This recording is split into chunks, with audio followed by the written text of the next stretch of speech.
I walked into the bus stop in front of my hotel at around 8 a.m. and quickly discovered that there's no bus stop. So I tried to stand as close to where Mitra Darat says the bus stop is as possible and hope that the drivers don't ignore me. Fortunately for me and for Bandung, the angkot did stop for me, making this only a minor sin. Also, with both functional live bus tracking and a wait time of just 3 minutes, this is actually a pretty good first impression of Bandung's transit. After a short ride, I got off near Dinas Ketenagakerjaan bus stop. From here, I had to walk around 200 meters to Hotel Horizon A bus stop. The sidewalk situation is alright, and I did catch a glimpse of one of the two zombie bus systems that Bandung has, the DAMRI city bus. And people still ride this thing despite the combined lack of live tracking and disastrous headways.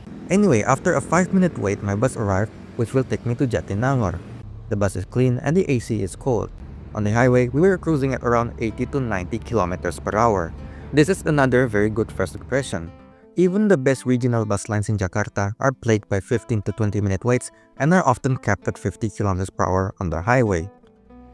Upon arriving in Jatinangor, I had to order a Gojek to Janspar, a theme park that TikTok has been recommending to me for some time now. Though considering that the distance is very short and the Gojek ride only costs around 7,000 rupiah, I'm not gonna complain about this. After receiving my morning dose of adrenaline and making sure I will be very sore for the next 4 days, my next stop is Tegalluar. According to this post by Wush's Instagram, there is a bus that connects Jatinangor with Tegalluar. In the days before my trip to Bandung, I tried to find more information about this line. This is already a bad sign because accessing bus schedules should not require deep investigative journalism style research. Upon giving up finding said information, I decided to just YOLO it. Back at Jatinangor, I ordered another Gojek from Janspar to Jatinangor bus shelter. I saw multiple Corridor 5 buses but no DAMRI bus. I asked one of the drivers there, they didn't even know that such a line existed. So I ordered a GoCar. This brings me to a problem regarding Tegalluar Station.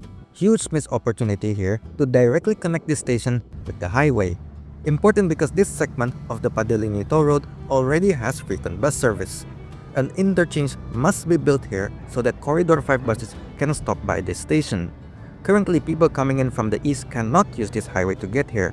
They need to use the extremely narrow village streets. This is because the nearest highway exit, the one that goes to Sumarikon Bandung, only serves vehicles from the west. When it comes to transit, Tegalluar has the Sumarikon shuttle bus, which is actually pretty good. It runs every 30 minutes, matching the Wushi schedule, and it's free. Now, supposedly there's also 2 DAMRI bus lines here, one to Jatinangor, which either doesn't exist or runs on a schedule that only DAMRI knows, and one to downtown Bandung. I found a schedule from 2023 that said it had 7 departures. That would be fine back then when the Wush isn't as frequent. But if this line still exists and it still runs on that schedule, that will be stupid. After doing a short tour of Tegalluar, I boarded the shuttle bus to Sumarikon Bandung. As a resident of Gading Serpong, a new town in Tangerang, co-developed by Sumarikon and Paramount and is almost devoid of sidewalks and buses, I had very low expectations. Fortunately, those expectations were greatly exceeded. Sumarikon Bandung is not devoid of sidewalks and buses. Well, kind of, because upon further inspection, I did find some problems. In theory, there are 3 bus lines from Sumarikon Mall Bandung: Sumaba Tegalluar, Tegalluar Bandung via Sumaba, and Sumaba Ciberem. In practice, only the first line is actually usable. The second one, if it still exists, is too infrequent, and the third one, well, let me introduce you to Transmetro Bandung, the other zombie bus system. Transmetro Bandung is Bandung's original city bus operator before Metro Jabar Trans took over. They have live bus tracking via this website that doesn't really work for all lines, and the headways often exceed an hour. The situation is so bad that Transport for Bandung, the local transit community responsible for making transit maps of Bandung, got rid of DAMRI and TMB in their newest map. Now, what does this mean for Sumarikon Bandung? With only one usable line that connects to the expensive Wush, Sumarikon Bandung is kind of cut off from the rest of Bandung's transit network. Fortunately, Gojek is a thing. Now onto my 4th taxi ride. Seeing that the train to Padalarang will depart from Gedebagi Station in about 20 minutes, I ordered a Gojek there. Arrived there, with about 10 minutes to spare, I walked into the station like it's commuter line Jabodetabek, and reality hit me like a train. First, I tried ordering a ticket from the locket. They told me to install the Access by KAI app, so I did. Then I had to make an account, which involves sending them not just your email and phone number, but also your ID number. Good thing I'm over 17. Then once I had an account, I could not order the ticket because the ticket sales are locked 10 minutes before departure. And because this is Bandung, I had to wait an hour for the next train. Which is, well, not great, but if they can do a Go Transit Canada and compensate low frequencies with high speeds and comfortable trains, this will be forgivable. Unfortunately, they didn't. Comfort is not great, but as someone who has experienced the Rangkas Bitung line at rush hour, I don't really care. You have to open the doors yourself like you're entering a toilet cubicle to do the number 2, but again, I don't really care about that either. No, the thing that bothers me about commuter in Bandung is how utterly slow it is. It took me 77 minutes to travel the 27.5 kilometers between Kudebage and Padalarang, which works out to an average speed of 21 kilometers per hour. That is as fast as city driving on a good day, assuming you don't enter the highway. But that is slower than every single rail line in Greater Jakarta. It makes LRT Jabodebek with its 30 km per hour average speed look good. Greater Jakarta's commuter line has average speeds of between 35 to 45 km per hour. As a non-captive transit rider, why should I take the train when my Wagoner is faster? Despite this line cutting right through the dense, theoretically walkable core of Bandung, there is no skybridge or dedicated pedestrian zone connecting Pascal 23 with Ciroyom Station. I did not go to Pascal 23, but my viewers said that it is the block M of Bandung. If you're not from Jakarta, what I'm trying to say is that it's a very lively commercial area. When I did arrive in Padalarang, I discovered that only Bandung-bound Corridor 2 buses stop here. This is a problem because I wanted to go to Kota Baru Parayangan. The location of the bus stop is also unclear and the waiting area is narrow. So I had two options: wait for the scheduled but infrequent Bumihejo shuttle bus or take Corridor 2 to STEI LPPM, cross the street and take the Corridor 2 bus bound for Kota Baru Parayangan. I chose the latter. It worked out decently well until I crossed the street, waited at the bus stop only for the Corridor 2 bus to ignore me.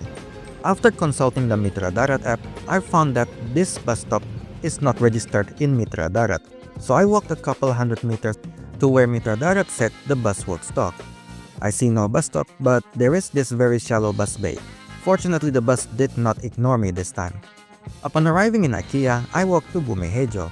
I'll save this for the suburbs tier list video, but Kota Baru Parayangan is actually pretty nice, and in terms of transit and walkability, is a lot better than a lot of suburbs in Greater Jakarta. Though I would say that Kota Baru Parayangan's transit coverage isn't perfect. A lot of people do not live within walking distance to an MJT bus stop. Now I need to get back to my hotel. I decided to just use Corridor 2 and FD2, ignoring the commuter line because it isn't really all that fast anyway, and any speed advantage the train gives is immediately ruined by the long wait times. Also, here's another problem. When you have a very long bus line that runs 100% on mixed traffic, you get serious bus punching problems. I did consider using the Wush feeder train, but I could not find a way to buy the ticket. I later found out that only Wush passengers can use the feeder train. Stuff like this is the reason why Bandung has been named Indonesia's most congested city. Here's some things that Bandung must do to save itself from eternal congestion. Number 1. Upgrade commuter line Bandung. Whatever you do, whether it be more tracks, better scheduling, electrification, or all three, you should be able to get from Padalarang to Cicalengka in 63 minutes. Why the oddly specific number? Because the two stations are 42 kilometers apart, and I believe commuter line Bandung, with its relatively wide station spacing, should have an average speed of at least 40 kilometers per hour. Currently, it takes anywhere from 1.5 to 2 hours.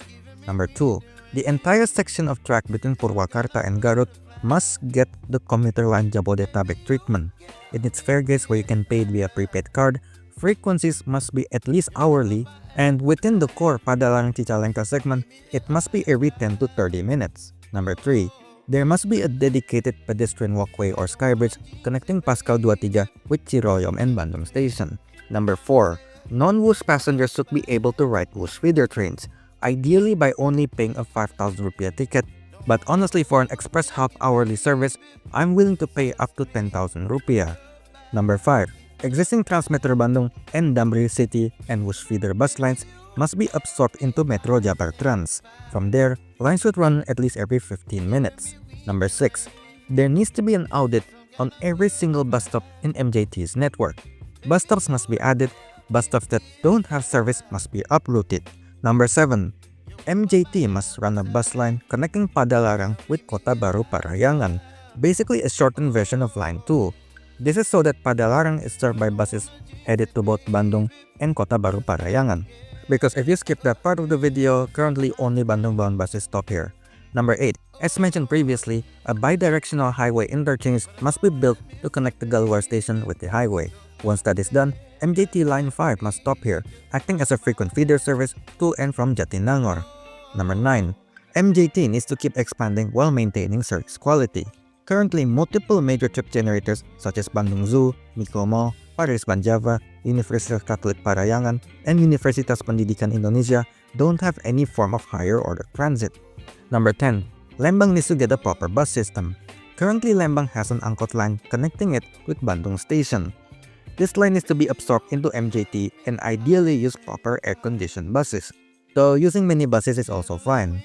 There should also be a line connecting Unai, Lembang Park and Zoo, and Floating Market Lembang.